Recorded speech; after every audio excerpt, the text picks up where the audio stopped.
ഈ self examination എന്ന് പറയുന്നതാണ് actually very important. So that നമ്മുടെ ശരീരത്തിൽ ഉണ്ടാവുന്ന മാറ്റങ്ങൾ നമുക്ക് മനസ്സിലാവാൻ ഏറ്റവും നല്ലത് അതാണ്.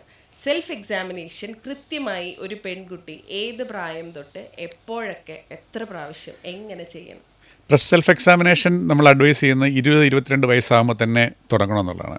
അതിൻ്റെ ബേസിക് ഫാക്ട് എങ്ങനെയാണെന്ന് വെച്ച് കഴിഞ്ഞാൽ നമ്മളുടെ അവയവത്തെ അല്ലെങ്കിൽ ബ്രസ്റ്റിനെ നമ്മൾ തന്നെ മനസ്സിലാക്കി വെക്കുക. കാരണം ബ്രസ്റ്റ് എന്ന് പറഞ്ഞാൽ ഒരു ഡൈനാമിക് അവയവമാണ്. അപ്പോൾ അതായത് ഓരോ ദിവസവും അതിൻ്റെ കൺസിസ്റ്റൻസി അല്ലെങ്കിൽ അതിൻ്റെ ആ ഫീല് മാറിക്കൊണ്ടിരിക്കും. അപ്പോൾ അതുകൊണ്ട് നമ്മൾ ആ ബ്രസ്റ്റിനെ ആദ്യം അണ്ടർസ്റ്റാൻഡ് ചെയ്യണം. പിന്നെ എങ്ങനെയാണ് ഈ ബ്രസ്റ്റ് സെൽഫ് എക്സാമിനേഷൻ ചെയ്യേണ്ടത്? ബ്രസ്റ്റ് സെൽഫ് എക്സാമിനേഷൻ ചെയ്യേണ്ടതിന് പ്രധാനമായിട്ട് നമ്മൾ ബേസിക്കായിട്ട് 2 കാര്യങ്ങൾ ശ്രദ്ധിക്കണം. ഒന്ന്, നമ്മൾ ഇപ്പം മെൻസ്ട്രൽ സൈക്കിൾ ഉള്ളവരാണെങ്കിൽ മെൻസ്ട്രൽ പീരീഡിൻ്റെ ഒരു 6 ദിവസം കഴിഞ്ഞിട്ട്, അതാണ് ഏറ്റവും നല്ല ദിവസം. അതായത് പീരിയഡ്സ് തുടങ്ങിയിട്ട് 6-ാം ദിവസം.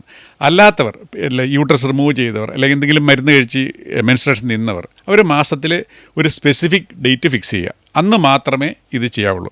കാരണം ഞാൻ നേരത്തെ പറഞ്ഞ കാര്യമാണ്, ബ്രസ്റ്റ് ഒരു ഡൈനാമിക് അവയവമാണ്. അപ്പോൾ നമ്മൾ ഒരു ദിവസം തൊട്ട് നോക്കുന്ന പോലെ ആയിരിക്കത്തില്ല അടുത്ത ദിവസം തൊട്ട് നോക്കുന്നത്. അപ്പോൾ നമ്മൾ ഇന്ന് ഞാൻ ചെയ്തില്ല എന്ന് പറഞ്ഞ് നമ്മൾ കയറി എക്സാമിൻ ചെയ്യാൻ പോയി കഴിഞ്ഞ് കഴിഞ്ഞാൽ നമുക്ക് കൺഫ്യൂഷൻ ഉണ്ടാകും. അതുകൊണ്ട് മിസ്സായാൽ ഓക്കെ, ലീവ് ഇറ്റ്, അടുത്ത മാസം നമ്മുടെ ആ ഡേറ്റ് വരുമ്പോൾ മാത്രമേ എക്സാമിൻ ചെയ്യാവുള്ളൂ. ഇതാണ് എൻ്റെ ഒരു ബേസിക് പ്രിൻസിപ്പിൾസ്. പിന്നെ അടുത്തത് എങ്ങനെയാണ് ഇത് പരിശോധിക്കുക എന്നുള്ളത് 2 രീതിയിലാണ്. ഒന്ന്, നമ്മൾ ഒരു മിററിൽ നോക്കിക്കൊണ്ട് നമുക്ക് ചെയ്യാൻ പറ്റും. പിന്നെ കൈകൊണ്ട് നമുക്ക് പരിശോധിക്കാൻ പറ്റും. ഒരു പ്രൈവസി വേണ്ട സമയമാണ്. അപ്പോൾ മിക്കവാറും നമ്മൾ കുളിക്കുമ്പോഴോ അല്ലെങ്കിൽ കിടക്കുമ്പോഴോ ഒക്കെ ആയിരിക്കും നമുക്ക് ചെയ്യാൻ പറ്റുന്നത്. അപ്പോൾ നമ്മൾ ബേസിക്കലി ആദ്യത്തെ പാർട്ട് എന്ന് പറയുന്നത് ബ്രസ്റ്റ് ഇൻസ്പെക്ഷനാണ്. അത് നമ്മളൊരു കണ്ണാടിയുടെ മുമ്പിൽ നിൽക്കുന്നു, നമ്മുടെ ഡ്രസ്സ് മാറ്റിയതിന് ശേഷം നമ്മൾ കണ്ണാടിയുടെ മുമ്പിൽ നിൽക്കുന്നു, നമ്മൾ ബ്രസ്റ്റിനെ ഇൻസ്പെക്ട് ചെയ്യുന്നു. അപ്പോൾ പ്രധാനമായിട്ട് നമ്മൾ നോക്കേണ്ടത് എന്തെങ്കിലും സൈസ് വ്യത്യാസമുണ്ടോ, എന്തെങ്കിലും മുഴയുണ്ടോ, തൊലിയിൽ എവിടെയെങ്കിലും തടിപ്പ് വരുന്നുണ്ടോ, നീരുണ്ടോ, അല്ലെങ്കിൽ നമ്മുടെ നിപ്പിളിൻ്റെ പൊസിഷൻ മാറിയിട്ടുണ്ടോ, അകത്തേക്ക് വലിയുന്നുണ്ടോ, അല്ലെങ്കിൽ ഹൈറ്റ് ഡിഫറൻസ് വന്നിട്ടുണ്ടോ, ഇത്തരം കാര്യങ്ങൾ നമ്മൾ ഇൻസ്പെക്ട് ചെയ്ത് നോക്കുക. അതിനുശേഷം 2 കൈയും നമ്മുടെ ഈ ഇടുപ്പിൻ്റെ ഭാഗത്ത് വെച്ചിട്ട് പ്രസ് ചെയ്യുക. പ്രസ് ചെയ്യുമ്പോഴത്തേക്കും നമ്മുടെ ഈ ചെസ്റ്റ് വാളിലുള്ള മസിൽ കൺട്രാക്ട് ചെയ്യും. അപ്പോൾ നമ്മുടെ ഞാൻ ഈ പറഞ്ഞ ചേഞ്ചസ് എല്ലാം കുറച്ചുകൂടെ വിസിബിൾ ആകും. അപ്പോൾ അതിനുശേഷം നമുക്ക് 2 കൈയും മുകളിലോട്ട് പൊക്കി പിടിക്കുക ഫുൾ. അപ്പോൾ ഈ 3 ചെയ്യുമ്പോൾ നമുക്ക് എന്തെങ്കിലും ചേഞ്ചസ് ഉണ്ടെങ്കിൽ നമുക്ക് ഈ ഇൻസ്പെക്ഷനിൽ തന്നെ നമുക്ക് കണ്ടുപിടിക്കാൻ പറ്റും. പിന്നെ രണ്ടാമത്തെ പരിപാടി എന്ന് പറഞ്ഞാൽ നമ്മുടെ കൈകൊണ്ട് പാൽപ്പേറ്റ് ചെയ്യുക അല്ലെങ്കിൽ ഫീൽ ചെയ്യുന്നതാണ്. നമ്മുടെ കൈയുടെ ഫിംഗർ ടിപ്പ് ഉപയോഗിക്കാതിരിക്കുക. കാരണം ഫിംഗർ ടിപ്പാണ് ഏറ്റവും സെൻസിറ്റീവ് ആയിട്ടുള്ള ഏരിയ. അപ്പോൾ നമ്മൾ എവിടെ തൊട്ടാലും മുഴ പോലെ തോന്നും. അപ്പോൾ അതുകൊണ്ട് ഉൾവശം ഉപയോഗിക്കുക.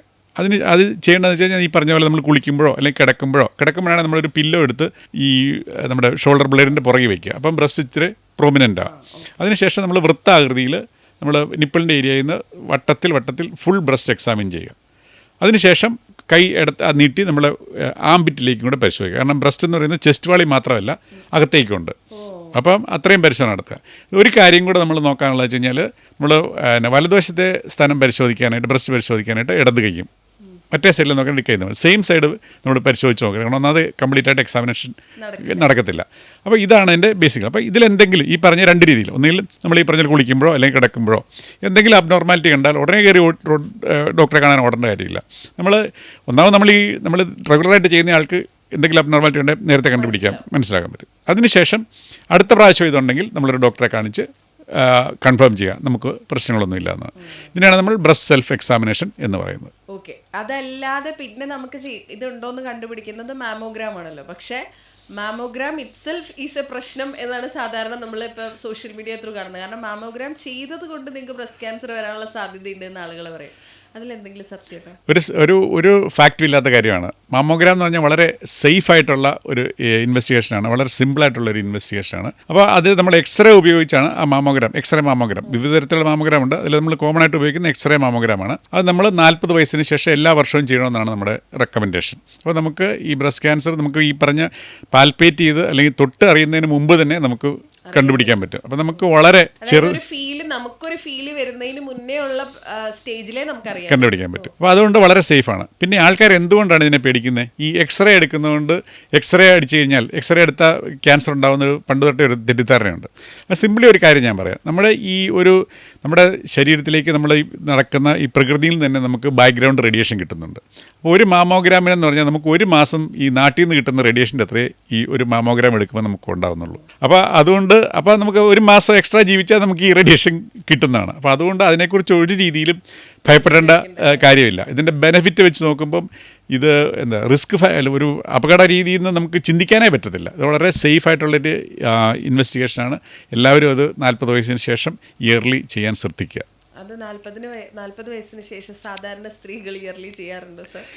ഇപ്പം പണ്ടത്തെ അപേക്ഷിച്ച് ഇപ്പം കമ്പാരിറ്റീവ്ലി ആൾക്കാർ ചെയ്യാൻ മുമ്പോട്ട് വരാറുണ്ട്. കൂടുതൽ ആൾക്കാർ ഇതിനെക്കുറിച്ച് ബോധവാന്മാരാണ്. ആൾക്കാർ വരുന്നുണ്ട്, ഡിറ്റക്റ്റ് ചെയ്യുന്നുണ്ട്, നേരത്തെ കണ്ടുപിടിക്കുന്നുണ്ട്. ഈ പറഞ്ഞ ഈ ക്യാൻസർ ചികിത്സയുടെ എല്ലാവിധ ഈ സൈഡ് എഫക്ട്സ് ഒന്നും ഇല്ലാതെ അവർ ചികിത്സിച്ച് സേഫായി അവരുടെ നോർമൽ ലൈഫായിട്ട് മുമ്പോട്ട് പോകുന്നുണ്ട്. ഇപ്പോൾ ബ്രസ്റ്റ് ക്യാൻസർ എന്ന് പറയുമ്പോൾ ഇപ്പോൾ അമ്മമാരാണെങ്കിലും അല്ലെങ്കിൽ പെൺകുട്ടികളാണെങ്കിലും ഇപ്പോൾ നേരത്തെ പറഞ്ഞതുപോലെ ഡോക്ടറെ കാണിക്കാനുള്ള ബുദ്ധിമുട്ടിൽ ഒരുപാട് റീസൺസിൽ ഒന്ന് ഈ ബ്രസ്റ്റ് റിമൂവ് ചെയ്യുന്നുള്ളതാണ്.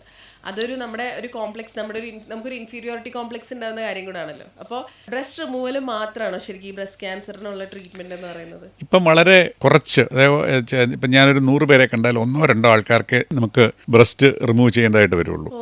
അല്ലാതെ ആർക്കും നമ്മളിപ്പം ബ്രസ്റ്റ് റിമൂവ് ചെയ്യാൻ അഡ്വൈസ് കൊടുക്കാറില്ല. ബ്രസ്റ്റ് കൺസർവേഷൻ സർജറി, അതായത് ബ്രസ്റ്റ് റിമൂവ് ചെയ്യാതെ വന്ന മുഴയോ അല്ലെങ്കിൽ ആ നമ്മൾ മാമോഗ്രാമിൽ കണ്ട അബ്നോർമാലിറ്റിയോ മുറിച്ച് മാറ്റുകയും ആംപിറ്റിലെ ചില കഴലുകൾ നീക്കം ചെയ്യുകയും ചെയ്യുക. അത്രയേ നമുക്കിപ്പം സർജറിയുടെ ആവശ്യമുള്ളൂ. അല്ലാതെ ബ്രസ്റ്റ് പൂർണ്ണമായി നീക്കം ചെയ്യുന്ന ഒരു ശസ്ത്രക്രിയ നമുക്കിപ്പോൾ കംപ്ലീറ്റ്ലി ചെയ്യുന്ന പരിപാടി ഇപ്പോൾ കുറേ ആയിട്ടില്ല. ഇല്ല, വളരെ കുറച്ച് ആൾക്കാർക്ക്, ചിലർക്ക് റേഡിയേഷൻ എടുക്കാൻ മേലാത്തവർ, അല്ലെങ്കിൽ അതുപോലെ ജനറൽ ഹെൽത്തിന് എന്തെങ്കിലും മറ്റ് ട്രീറ്റ്മെൻറ്റ് എടുക്കാൻ മേലാത്തവർ, അങ്ങനെയുള്ളവർക്ക് ചിലർക്കൊക്കെ നമ്മൾ അല്ലെങ്കിൽ മൾട്ടിഫോക്കൽ ഒന്നിക്കൂടുതൽ ഒരേ ബ്രസ്റ്റിൽ തന്നെ പല സ്ഥലങ്ങളിൽ ബ്രസ്റ്റ് ക്യാൻസർ വരിക, അങ്ങനെയുള്ള വളരെ കുറച്ച് ആൾക്കാർക്ക്, അതായത് നമ്മൾ 100 പേര് എടുത്തു കഴിഞ്ഞാൽ 1-2 ആൾക്കാർക്ക് നമുക്ക് ബ്രസ്റ്റ് പൂർണ്ണമായിട്ട് നീക്കം ചെയ്യേണ്ട ഒരു ആവശ്യം വരാറുള്ളൂ.